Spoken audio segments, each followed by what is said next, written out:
வாங்க நம்ம இன்றைக்கி சோயா கிரேவி எப்படி செய்யுதுன்னு பார்க்கலாம். பாருங்கள், நான் ஒரு 150 கிராம் சோயா எடுத்து நல்லா சுடு தண்ணியில் ஊற வச்சு கழுவி நல்லா 2-3 தண்ணியில் நல்லா கழுவி எடுத்து வச்சுருக்கேன். மீடியம் சைஸில் 3 வெங்காயம் கட் பண்ணி வச்சுருக்கேன் பொடியாக. ஒரு 2 தக்காளி கட் பண்ண போகிறேன், அப்புறம் காமிக்கிறேன் எப்படி செய்கிறதுன்னுட்டு. வாங்க பாருங்கள், எண்ணெய் நல்லா சூடு ஏறிடுச்சு. நம்ம ஒரு இலை, 2 கிராம்பு, ஒரு பட்டை, 2 லவங்கம் போட்டுடலாம்.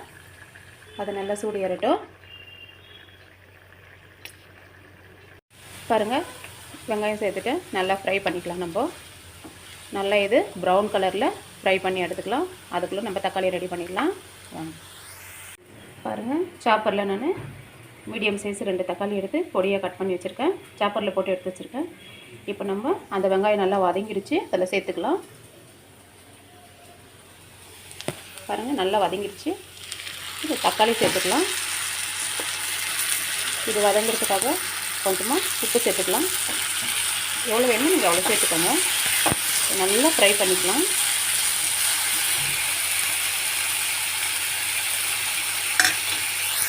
பாருங்கள், தக்காளி வெங்காயம் நல்லா வதங்கிடுச்சு.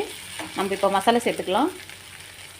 பாருங்கள், சீரக பொடி 1/4 டீஸ்பூனு, தனியா பொடி 1/4 teaspoon, garam masala 1/2 spoon, 1/4 teaspoon, மஞ்சள் பொடி, மிளகா பொடி 1/4 டீஸ்பூனு, சிக்கன் மசாலா எடுத்துருக்கேன் 2 ஸ்பூனு. நம்ம இதெல்லாம் இப்போ இதில் சேர்த்து நல்லா வதக்கிக்கலாம்.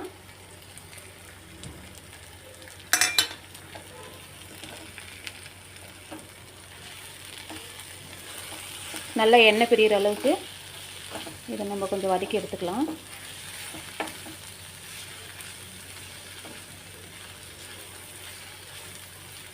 வதங்கட்டும். பாருங்கள், கொஞ்சம் நேரம் நம்ம வதக்கிட்டோம், ஒரு 5 மினிட்ஸு. இப்போ நம்ம இந்த சோயாபீன்ஸு சேர்த்துக்கலாம். நல்லா க்ளீனாக சுடு தண்ணியில் ஊற வச்சு கழுவி எடுத்து வச்சுருக்கோம். இப்போ நம்ம இதில் சேர்த்துக்கலாம். தண்ணியெலாம் நல்லா புழிஞ்சு எடுத்துடணும், ட்ரையாக இருக்கணும். நம்ம இன்னும் கொஞ்சம் சால்ட்டு சேர்த்துக்கலாம், தேவையான அளவுக்கு நீங்கள் சேர்த்துக்கோங்க. இது வந்து நல்லா ஃப்ரை பண்ணிவிட்டு நம்ம சிம்மில் மூடி வச்சிடலாங்க 15 மினிட்ஸு. ரெண்டும் நல்லா மிக்ஸ் ஆகிட்டு ஒரு கிரேவியே தெரியும், பார்க்கலாம். பாருங்கள், கொஞ்சமாக நான் சுடு தண்ணி ஊற்றுறேன். கொஞ்சமாக இந்த கிரேவி ட்ரையாக இருக்குது, அதனால் கொஞ்சம் நல்லா மிக்ஸ் பண்ணிக்கலாம். மிக்ஸ் பண்ணிவிட்டு நம்ம இதை மூடி வச்சிடலாம்.